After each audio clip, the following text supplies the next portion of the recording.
नमस्कार दोस्तों, RP career institute YouTube channel में आप लोगों का स्वागत है।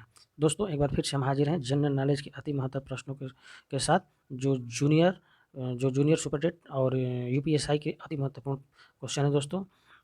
तो आइए वीडियो शुरू करते हैं दोस्तों। वीडियो शुरू करने से पहले एक छोटी सी रिक्वेस्ट है, अगर आप हमारे चैनल पर नए हैं तो प्लीज़ चैनल को सब्सक्राइब कर लीजिएगा दोस्तों, इसलिए कि जो भी वीडियो पड़े इसका नोटिफिकेशन आपको तुरंत मिले, जिससे आप जनरल नॉलेज की तैयारी बहुत अच्छी तरीके से कर सकें। दोस्तों, बहुत अच्छे अच्छे क्वेश्चन हैं, लास्ट तक बने रहिएगा। और ये सारे क्वेश्चन दोस्तों एनसीईआरटी से आधारित हैं, ठीक है। तो आइए शुरू करते हैं आज का पहला क्वेश्चन। किस स्थल से मानव कंकाल के साथ कुत्ते का कंकाल भी प्राप्त हुआ है? किस स्थल से मानव कंकाल के साथ कुत्ते का कंकाल भी प्राप्त हुआ है? ए ब्रह्मगिरी, सी बुर्जहोम, और तीसरा नंबर दोस्तों चिरांद, और चौथा है मॉस्की। तो दोस्तों आपका इसमें आंसर हो जाएगा बी बुर्जहोम। दोस्तों, बुर्जहोम एक नवपाषाणिक स्थल है जो कश्मीर घाटी में श्रीनगर से 6 मील उत्तर पूर्व में स्थित है। इस स्थल से मानव कंकाल के साथ कुत्ते के कंकाल के साक्ष्य भी प्राप्त हुए हैं, ठीक है। अगला देखते हैं, सिंधु सभ्यता किससे संबंधित है? सिंधु सभ्यता किससे संबंधित है? ए प्रागैतिहासिक युग से, दूसरा नंबर आद्य ऐतिहासिक युग से, तीसरा ऐतिहासिक युग से, और चौथा है दोस्तों उत्तर ऐतिहासिक से, ठीक है। उत्तर ऐतिहासिक दोस्तों युग छूट गया हमें, उत्तर ऐतिहासिक युग होगा, ठीक है। तो इसका आंसर हो जाएगा आपका, देख लेते हैं, दूसरा नंबर आद्य ऐतिहासिक युग से। दोस्तों, सिंधु सभ्यता एक कांस्य युगीन सभ्यता है जो कि आद्य ऐतिहासिक युग से संबंधित है, ठीक है। यह हड़प्पा सभ्यता और सिंधु सभ्यता के नाम से भी जानी जाती है, ठीक है। अगला देखते हैं, भारत का सबसे बड़ा हड़प्पा पुरा स्थल है। भारत का सबसे बड़ा हड़प्पा पुरा स्थल है, पहला आलमगीरपुर, दूसरा कालीबंगा, सिलोथल, और चौथा राखीगढ़ी। तो दोस्तों इसमें आप आंसर करिए, इसमें आपका आंसर हो जाएगा राखीगढ़ी, चौथा नंबर, ठीक है। दोस्तों, ये राखीगढ़ जो ना हिसार हरियाणा में स्थित है। आगे देखते हैं, सबसे प्राचीन वेद कौन सा है? सबसे प्राचीन वेद कौन सा है? यजुर्वेद, दूसरा ऋग्वेद, तीसरा सामवेद, और चौथा है दोस्तों अथर्ववेद। तो दोस्तों इसमें आपका आंसर हो जाएगा दूसरा ऋग्वेद। ऋग्वेद सबसे प्राचीन वेद है। इस वेद में 10 मंडल व 1028 सूक्त हैं तथा 10,580 ऋचाएँ हैं, ठीक है। अगला देखते हैं,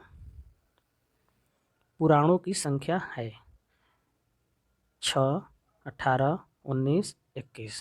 तो दोस्तों ये तो बहुत चिर परिचित क्वेश्चन है, हमेशा आता भी है, कई बार क्वेश्चन दोस्तों आ चुका है। इसमें आपका आंसर हो जाएगा 18, पुराणों की संख्या 18 है दोस्तों। सॉरी।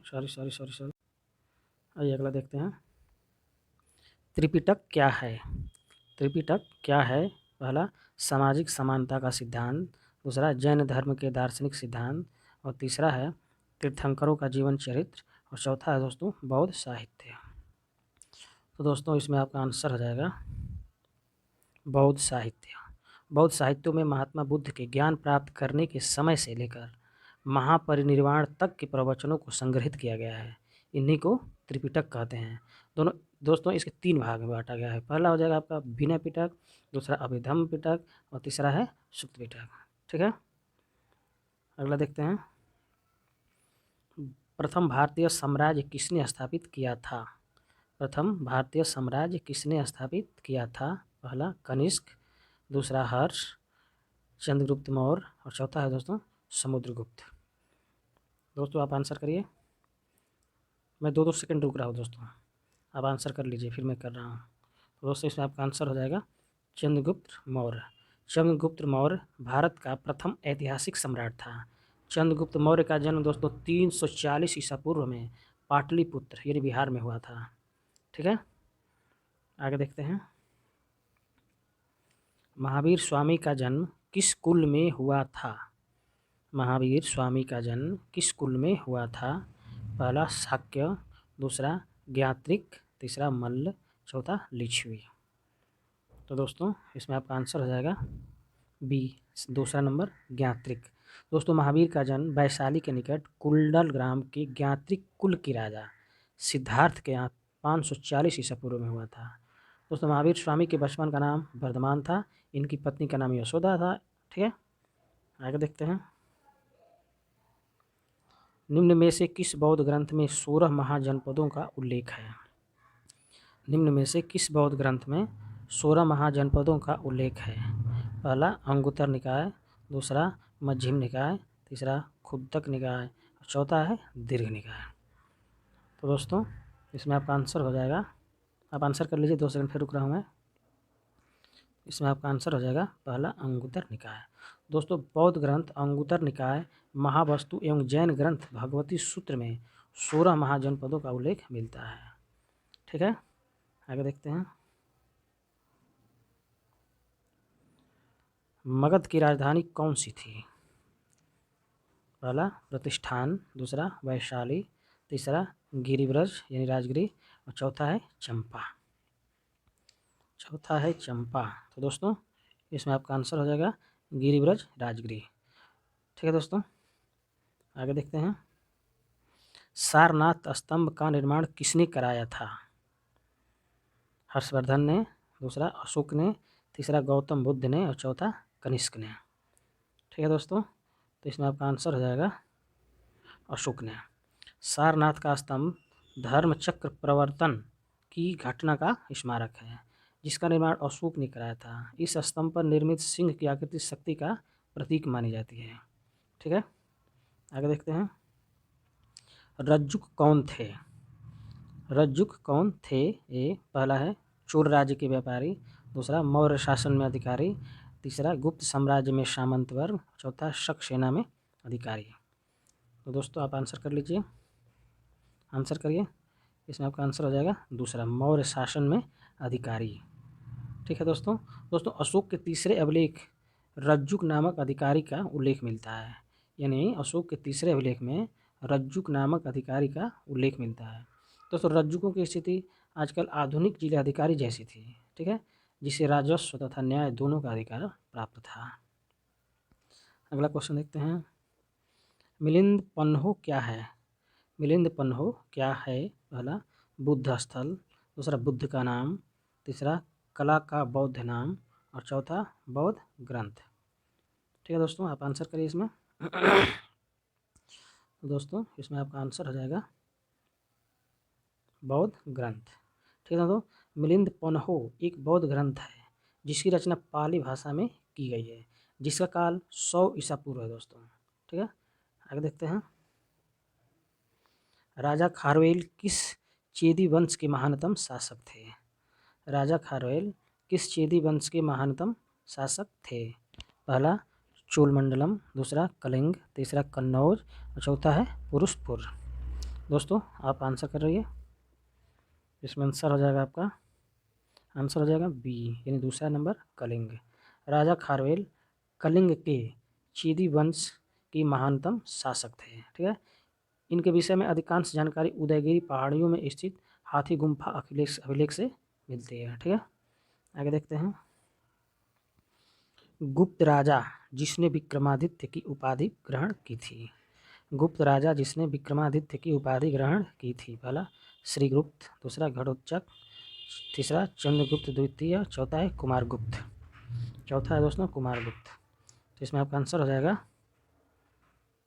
सी, यानी दूसरा चंद्रगुप्त द्वितीय। दोस्तों आदत पड़ गई है ना सी ABC बोलने की, तो इसे इसमें 1-2 नंबर डाल दिए हैं, इससे थोड़ा दिक्कत हो रही है। ठीक है, चंद्रगुप्त द्वितीय। दोस्तों चंद्रगुप्त द्वितीय ने विक्रमादित्य की पदवी ग्रहण की थी, जिसका अर्थ पराक्रम का सूर्य, जिसके द्वारा ग्रहण की गई अन्य उपाधियाँ, इनके द्वारा ग्रहण की गई अन्य उपाधियाँ में देख लीजिए विक्रमांक, परम भागवत आदि हैं। ठीक है, आगे देखते हैं। प्राचीन चोल साम्राज्य की राजधानी कहाँ स्थित है? प्राचीन चोल साम्राज्य की राजधानी कहाँ स्थित है? पहला तंजौर, दूसरा मदुरई, तीसरा उदययूर और चौथा है कावेरी पट्टनम। तो दोस्तों इसमें आप आंसर करिए, इसमें आपका आंसर है दोस्तों तीसरा नंबर उदययूर। ठीक है, उदययूर। दोस्तों चोल राज मध्यकाल के आरंभ में चोल मंडलम कहलाता था तथा पांड्य राज्य के पूर्वोत्तर में स्थित है। ठीक है, पांड्य राज्य के पूर्वोत्तर में स्थित है। आगे देखते हैं।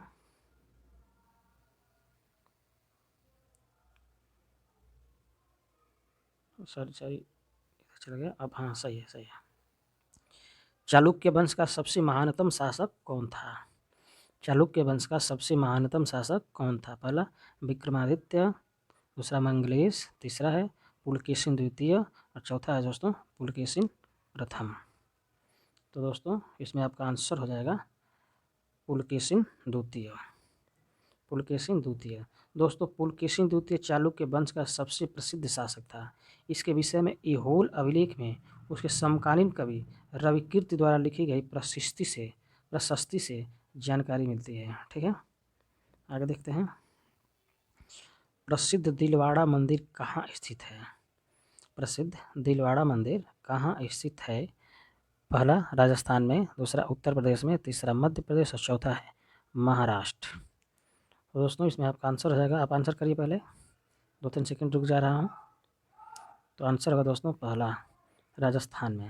दोस्तों दिलवाड़ा मंदिर 5 मंदिरों का एक समूह है जो माउंट आबू यानी सिरोही राजस्थान में स्थित है, जिसमें मंदिरों के लगभग 48 स्तंभों में नृत्यांगनाओं की आकृतियाँ बनी हुई हैं। ठीक है, आगे देखते हैं। न्याय दर्शन की प्रणेता कौन थे? न्याय दर्शन की प्रणेता कौन थे? पहला चार्वाक, दूसरा गौतम, तीसरा कपिल और चौथा है जैमिनी। दोस्तों आंसर करिए। तो इसमें आपका आंसर हो जाएगा दूसरा नंबर गौतम। दोस्तों न्याय दर्शन का प्रवर्तन अक्षपाद गौतम ने किया था। न्याय का शाब्दिक अर्थ तर्क या निर्णय। वात्स्यायन ने न्याय को समस्त विधाओं का दीप कहा है। ठीक है, आगे चलते हैं। पाल वंश का संस्थापक कौन था? पाल वंश का संस्थापक कौन था? पहला धर्मपाल, दूसरा देवपाल, तीसरा गोपाल, चौथा रामपाल। तो दोस्तों इसमें आपका आंसर हो जाएगा तीसरा नंबर गोपाल। पाल वंश की स्थापना बंगाल में राजनीतिक क्रांति के कारण गोपाल नामक स्थानीय व्यक्ति के द्वारा की गई थी। उसने बौद्ध धर्म को आश्रय प्रदान किया दोस्तों। ठीक है, और गोपाल ने उदंतपुरी विश्वविद्यालय की स्थापना भी की थी। ठीक है, आज के लिए बस दोस्तों इतना ही। तो दोस्तों आज का वीडियो आपको कैसा लगा? अगर अच्छा लगा तो प्लीज़ चैनल को सब्सक्राइब अवश्य कर लीजिएगा और लाइक और शेयर करना तो बिल्कुल मत भूलिएगा दोस्तों। ठीक है दोस्तों, आज के लिए धन्यवाद।